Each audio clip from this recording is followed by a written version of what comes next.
Chapter 193, Coming to a Close. The article covering what happened to Kalangos wasn't long, and all it stated was the time, place, people involved, and the outcome. As the saying goes, the more succinct the content, the more serious the situation. Something that happened in Backland at 8 or 9 last night is already being reported in Tinjin City this morning.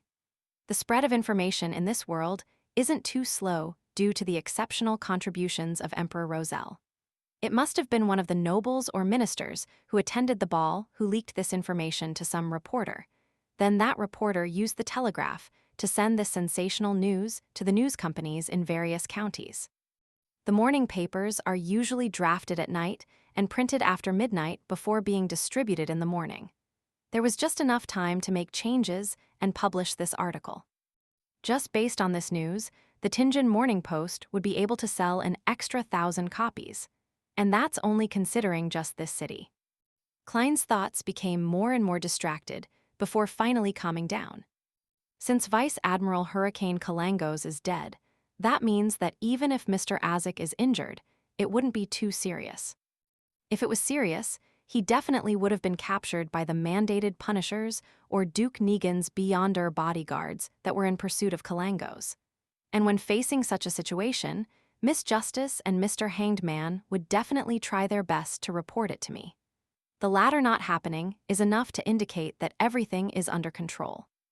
Yes, if Mr. Azik doesn't give me a reply, or if Miss Justice and Mr. Hanged Man do not pray to me by tonight, I'll blow the copper whistle once again to summon the messenger and send over a letter of inquiry. Relaxing, Klein shifted his attention away from the newspaper. Then he surveyed the public carriage.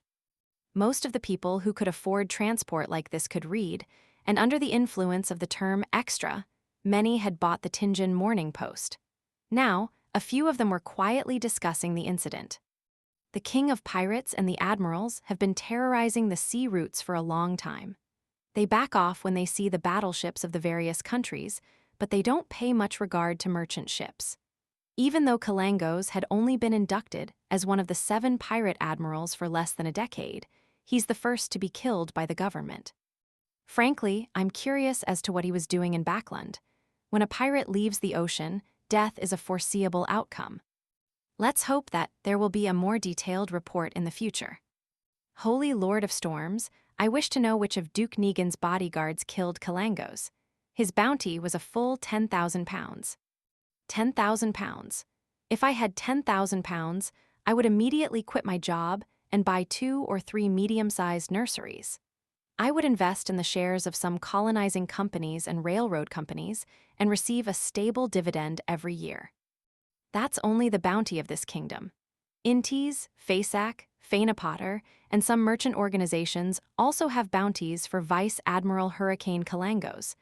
I sure hope that there's a newspaper that will give a full list of the bounties. 10,000 pounds. Klein was shocked to hear that. With his already impressive pay, he would have to take 20 years to be able to save up that much money, even without eating or drinking. If only, forget it, there's nothing I can do either. It would be impossible for me to claim the bounty.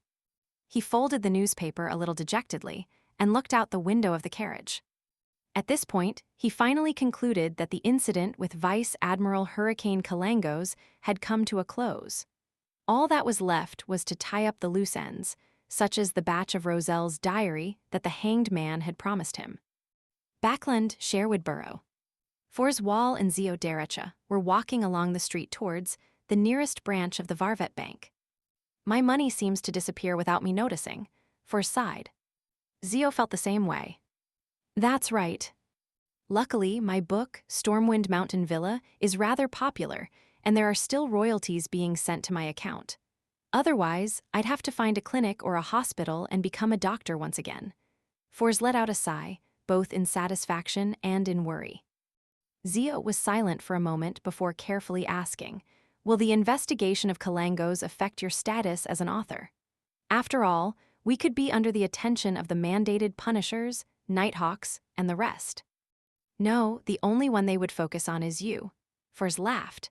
You were the one who sent someone to make a police report. Same for the one who sent the letter and the one famous among the alleys and gangs of the East Borough. As for me, For's wall, I'm still the popular best-selling author. Zio said in a daze, so you've just been accompanying me all this time. For stroked her hair and laughed. Don't you find that this was an interesting experience? This experience has provided me with the much-needed inspiration for my work. My next novel will be about a sudden brutal murder. Zio paused, not knowing how to continue the conversation. All she could do was continue walking forward bitterly, forgetting to make a turn until Fors dragged her back. At that moment, they heard a paperboy shout, "Extra, extra, Vice Admiral Hurricane Kalangos killed in Backland." Ah, what? Zio and Fors looked at each other in confusion. They only came to their senses after the paperboy repeated himself multiple times. What? Kalangos is dead. Fors couldn't believe what she was hearing. He's dead. How did he die so suddenly? Zio, who was trying to hide from the prosecution of this merciless pirate, was shocked and dazed. Doesn't this have to follow a normal procedure? First, they find clues to confirm Kalangos' motive, then they would gather powerful beyonders and ambush him. Killing the pirate was the last step, but Kalangos was killed even though the first step hadn't been completed yet. He died just like that. Fors and Zio exchanged looks as if they were two marble statues. Nearly a minute later, Zio charged towards the paperboy and bought a copy of the Tussock Times. This was one of the 3 most distributed newspapers in the Lone Kingdom.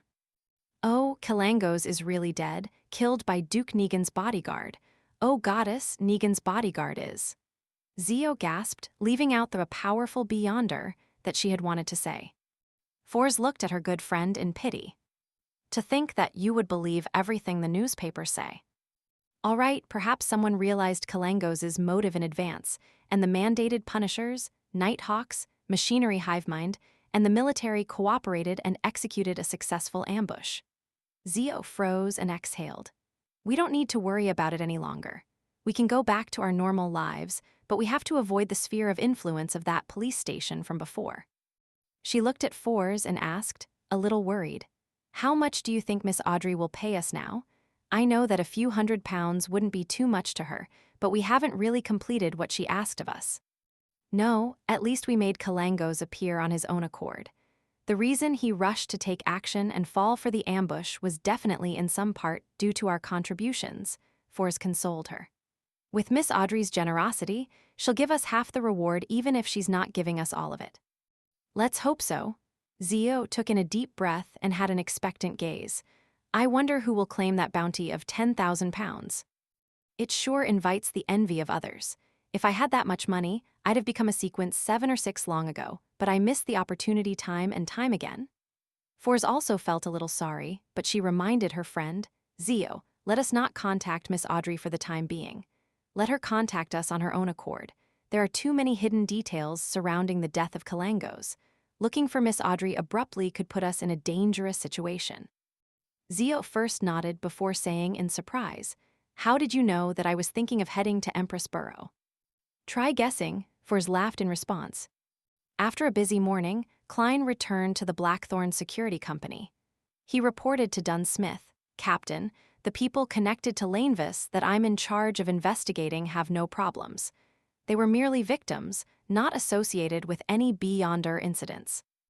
Dunn placed both his elbows on his desk. Then stop that for the time being. We shall place our focus on the more likely suspects after the rest of the members have finished with their investigations. We cannot direct all our manpower onto this incident. We have to guard against other sudden incidents. All right. Klein was about to stand up and head to lunch when he suddenly heard knocking on the door. "Please enter," Dunn said in his mellow voice. The handle moved and Rosin peeked inside. "Captain, someone is here with a mission." "A mission? This seems to be targeted at the Blackthorn Security Company and not the Nighthawks team. So, who mistakenly came to us this time?" Klein wondered to himself. Dunn thought for a moment before saying, "We can go hear the request out and reject it if it's too troublesome." He arranged his shirt and vest as he walked out of the office. He made his way through the partition and towards the sofa in the receptionist area. Klein and Rosin followed curiously behind. There were 2 ladies on the sofa. Both of them were wearing black hats and dresses without any extra color. One of the ladies was plump and had fair skin. Her face was completely obscured by the black veil of her hat. Klein felt a sense of familiarity when he saw her, as though he had seen her somewhere before. Just as he was recalling, he heard the skinnier lady beside her speak. "The mission we would like to entrust to you is for you to track and monitor Madame Sharon and find evidence of her crimes." Madame Sharon. Klein suddenly had an epiphany and recalled where the sense of familiarity came from. The lady that remained silent was the wife of Member of Parliament Maynard, the daughter of the new party's leader. She finds it hard to accept the death of her husband and is unwilling to accept the conclusion the police department came to. So she came to a security company in private to do another investigation.